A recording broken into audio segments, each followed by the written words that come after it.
perkiraan saya ternyata keliru. Yang eh, beberapa waktu yang lalu saya mengomentari eh, lawatan Mr. Prabowo ke eh, luar negeri, ke beberapa negara untuk pertama kalinya di awal periode pemerintahannya, itu saya kira akan menaikkan profil internasional kita. Ternyata justru apa yang dilakukan oleh Mr. Prabowo itu memperoleh olok-olok dari media asing yang sangat berpengaruh, yaitu The Economist.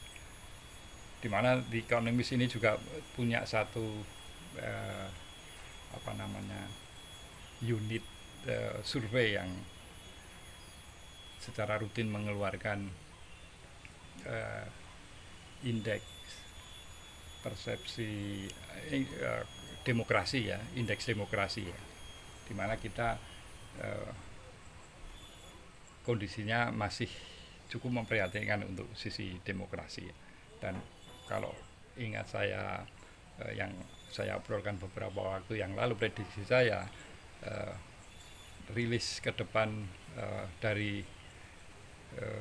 IEU di, eh, di EIU, ya, Economist Intelligence Unit, itu akan uh, menurunkan uh, indeks demokrasi kita.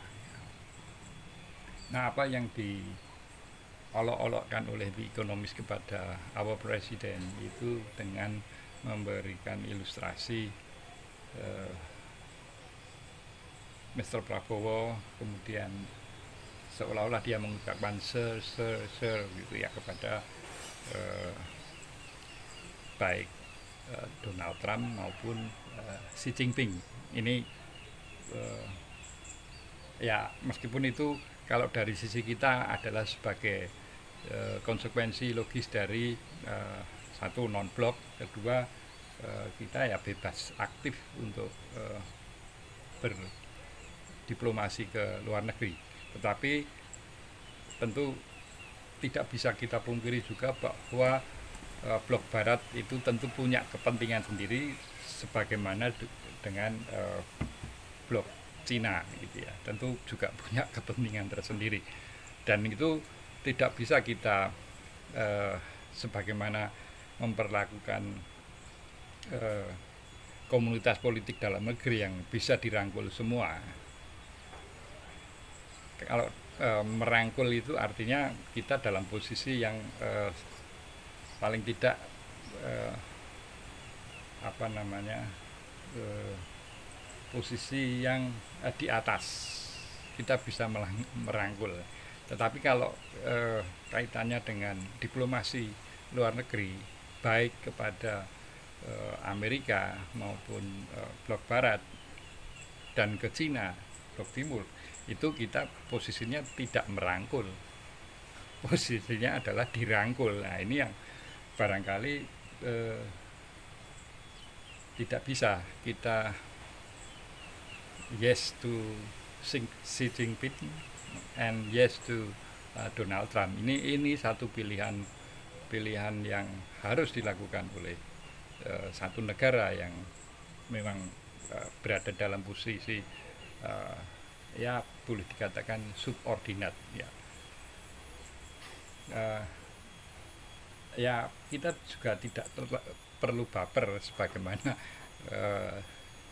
disampaikan oleh kepala apa namanya komunikasi kepresidenan Mr.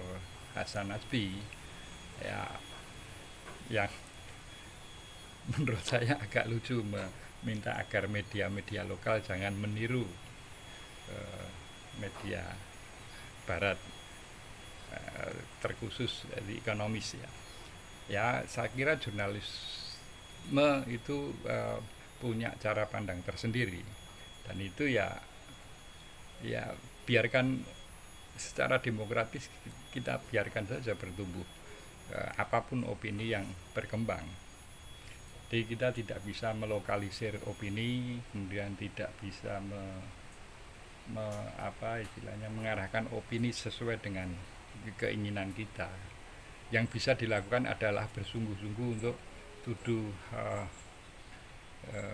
our own business. Kalau Mr. Prabowo punya planning yang mantap ke depan, ya sudah, itu yang perlu dilakukan di dalam negeri. Terkait dengan hubungan luar negeri, ya we have no choice. Ketika kita bermain mata melirik kiri ke Cina, melirik kanan ke Amerika, ya konsekuensinya ya seperti itu. Ini menurut saya ya, bisa keliru bisa benar begitu ya. Ya boleh-boleh saja ya, ini enggak ada yang Mr. Hasan Nasbi pun juga tidak boleh ngarahkan pikiran saya, apa yang saya tangkap, saya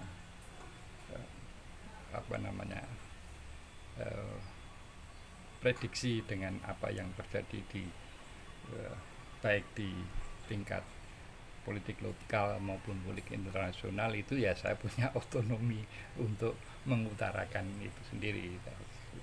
Toh Mr.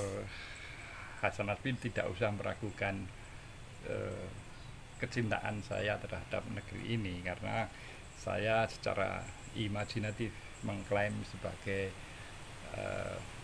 penyambung lidah para pendiri bangsa. Salam konstitusi.